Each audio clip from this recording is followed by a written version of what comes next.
Been alluded to, this is ancient Aboriginal wisdom. The Aztecs were actually doing a form of aquaponics 700 years ago. So basically, the way that the Aboriginals did it, guys, I'm not going to go into details on how they did it, but what they did is they lived within nature's systems. And when you do, you thrive. You guys are probably bombarded with media, you know, television and what's on the internet and even radio or whatever. So you know what's going on in the world a little bit. You kind of know that it's a little bit out of balance in the environment, right? We're raised to be consumers. We use a lot of things. And our world right now is based largely on a petroleum sort of economy, if you will. So petroleum is getting oil out of the ground. And some of your parents may even make their income directly from the oil patch. And so that's cool, because we do need oil. There's no two ways about it. But we need to change how our economics work. That is, money gets traded for things and we have a living. We can change how that works, because the way this applies to you guys is you're going to be hitting the workforce. You know, eventually that's what they're grooming you for here in school, is that you're going to be ready to go out there and be the next generation of people who are paying taxes and keeping the system going. So, having said that, I can save you a lot of time in getting like 100 different jobs and tell you you're better off to do something that you love. And for your generation, that's hopefully going to be doing something that's also good for the earth. So it's all about taking a step back and looking at a bigger perspective, and that's what the natives did. They looked at how it would impact 7 generations ahead. And right now, the way we're doing things, it's not even really all that productive for your generation coming up. But we can change it. And we can be resilient, which means that in times of change, we can be successful. And one of the ways we can do this is aquaponics, because on a commercial scale, on a large scale, we could feed, let's say, the town of Lumbee by having passive solar greenhouses, okay? And that's very simply saying is that the sun is heating the greenhouse for you. Passive just means something else is doing it for you, okay? So passive solar greenhouse, it's also using Aboriginal concepts, because the people here, they dug down into the ground and made pit houses, okay? And those pit houses, they knew that there was a geothermal effect, that if you dug into the ground, it would keep it cool in the summer and warm in the winter. So if we build greenhouses and we face them south, and we put glass in them on an angle, and we have big tanks with fish in them, and then big grow beds with expanded clay pellets, then we can grow lots of fruit and vegetables and fruits. We can grow all kinds of things in here and have fish to harvest. So we're not going to harvest the goldfish here, you guys, but it is an example, and I'll explain the basics of this. It's an example of the symbiosis. There's a new word, maybe. That means that sort of like you scratch my back, I scratch yours, it works out, right? In nature, it's a cooperative system. One thing that our science has been based on, and that's when I went to high school, how it was taught to us, is basic Darwinian. Have you guys heard of Darwin? You know what I'm talking about? Yeah? The theory of evolution? He talks about how everything is based on survival of the fittest, which is to say that the weakest systems are eaten up by the stronger systems. But truthfully, in nature, the ones that thrive are the cooperative systems. And this is a perfect example of that. So you guys know that bacteria is everywhere, right? It's all over the place. It's on your hands, it's growing on everything. We're made up of bacteria. Our guts are full of good bacteria, our stomachs. And bacteria is at play here. And what it's doing is, when the fish are in there doing their thing, right? So they're basically swimming around, pooping and peeing in there and doing their stuff. And that stuff's getting pumped up through a little pump in the back to this grow bed. And what's happening is that the ammonia from the fish waste, okay, is actually being eaten up by a bacteria, a naturally occurring bacteria, and it's turning it into nitrite. And then another bacteria comes along and eats that and turns it into nitrate.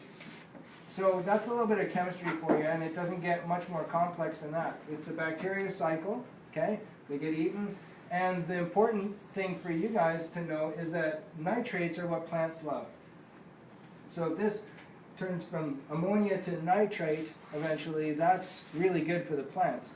One thing you're going to notice about this system is once it's full of plants, the plants become a biofilter and clean all the fish's water. That's why there's no filter on this fish tank. Normally if you got a 30-gallon, 110-liter fish tank like this, you'd have to have a filter on the back. Otherwise the fish would poison themselves. But because we're using what nature provides, which is that bacteria cycle, it's actually cleaning the fish water for them. And here's the kicker, guys. We can grow our food up to twice as fast as we can in soil gardening, and use 85% less water. So you can imagine in places like Vernon, which is semi-arid, right? Which means we have water shortages in Vernon, and I don't know about Lumbee, but you know, there's a lot of runoff from the mountains here. But nonetheless, anytime you can grow your food and use 85% less water, that's a real benefit. So you guys can imagine some of your jobs down the road are going to be working in greenhouses, tending to big aquaponics systems, because I'm telling you guys, we have to change how we're doing things. And this is the first high school that I've gone to and talked to kids about, but I've got these in 6 elementary schools. So I've been talking to the elementary school kids, and one of the things that I do, which is homework for those guys, is to, as a class, you know, get together, put up a map of the world on the wall. And when next time you guys are out with one of your parents going grocery shopping, take the labels off the vegetables when you get home. The fruits and vegetables, they have a little sticker on them, and they tell you where it came from. And you'll find that avocados and stuff come from Peru, and kiwis come from New Zealand, and most of our, unless you're shopping at the co-op here locally in the mall, most of our groceries are coming from the United States or from Mexico at this time of year. Or from Vernon. And where are they coming from? In Vernon? Like, unless you're going to the farmer's market, you're right. Yeah, like there's a lot locally from Vernon. Yeah, we have a lot of orchards here. We live in a really fertile valley in this whole area. So yeah, we're fortunate. We can get our food locally. But if you go to the grocery store, most of it's not local, guys. And so this is what I want you to think about, okay? We call it food security. So when you have that map of the world, then you put a pin on all the different places where your food is coming from, okay? And then you can put a piece of string that comes back to Lumbee, and you can see how far, okay? And think about how it gets here from Peru. It's going to either take a boat or fly here, and it's going to get trucked once it gets to Vancouver. So they're using diesel fuel, okay, to get all of our food to us. Well, that's fine. You think, okay, that's great, except for one thing. Diesel is a derivative of oil, okay? Where do they get oil from?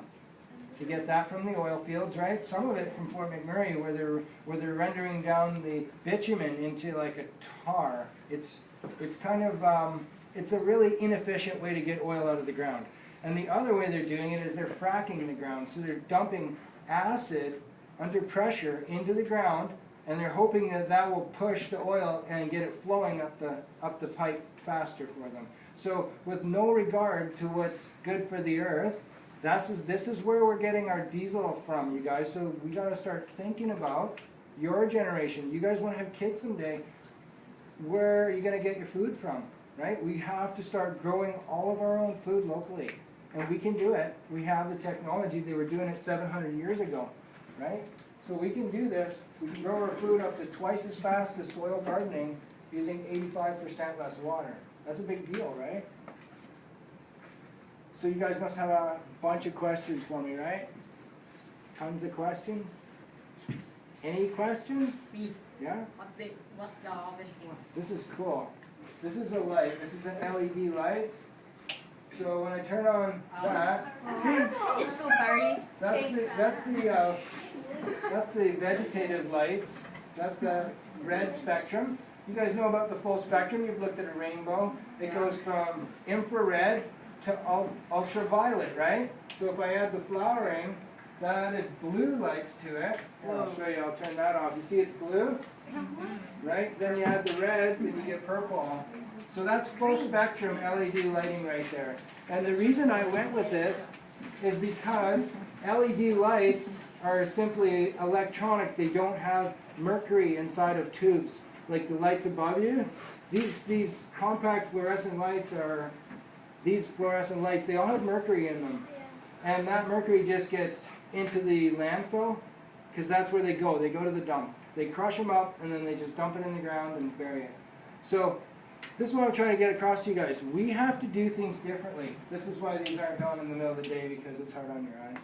So they come on about 3 o'clock, and we're going to supplement the light. So it's getting light now, and there's things growing.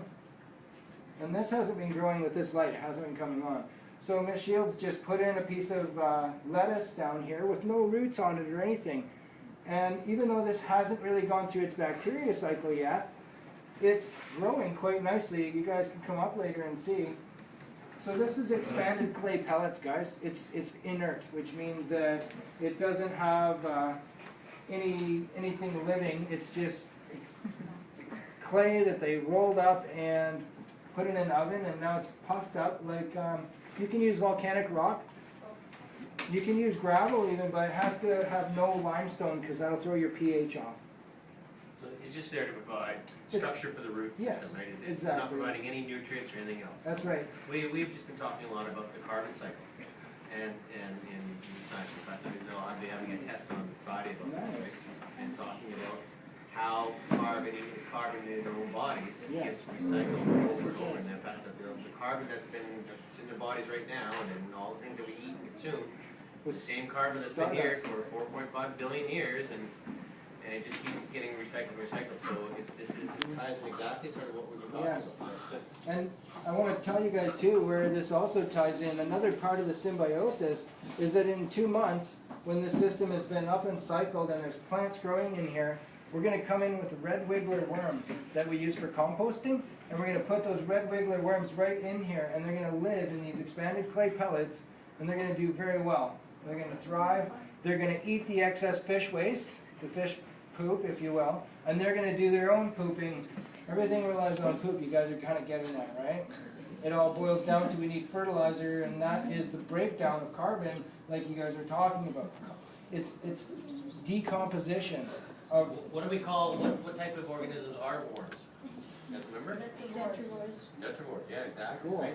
I didn't even know that, so I'll remember that. We've been talking about decomposers and detrivores, right? Detrivores, so what they're doing is they're pooping in there too, and we need their worm castings because they have lots of mineral salts, which this garden would otherwise be lacking. So once the worms get introduced, then things even go better. So, yeah. When the fish dies, do they eat the body, the worms that you're talking about? They're totally separate because the fish are always in this spot, and the worms are living in the grow bed. And that's not, other people have asked that question too. It's not quite crystal clear. So the cool part, guys, is that this uses a bell siphon to drain the grow bed. Basically, it's really simple plumbing, and it just has a small tube that comes up from a hole in the bottom of the grow bed, and this, you can see this PVC plumbing, you can get it at any hardware store. And then this here is just a little taller than the standpipe that comes up. And what happens is the water, as it fills up in the grow bed, it comes up through these holes, it goes up to the standpipe, which comes up to about this level here. And it starts pouring over the standpipe, and you'll see that happen in a minute here. And what happens is, you'd think, okay, that's just going to pour in, the water will stay at the 8-inch height, and that's that. But because the earth is spinning, it forms a vortex, just like when you drain your bathtub. And so that starts draining, and then it cuts off the air supply from down below, and it forms a low pressure in the bell, which drains the whole grow bed right down to the bottom, introducing oxygen to the plants, and as it's dumping water into the fish tank, it's also introducing oxygen for the fish, because there's a whole bunch of bubbles, and the fish just love it. They just hang out in the bubbles, yeah. So guys, if we were doing this on a commercial scale and trying to feed the town, we would have probably tilapia or trout or something like that, perch, bass. You can do any kind of freshwater fish. You can do crawfish. You can do a lot of different things in there. And you'd be able to feed the town basically, grow your food twice.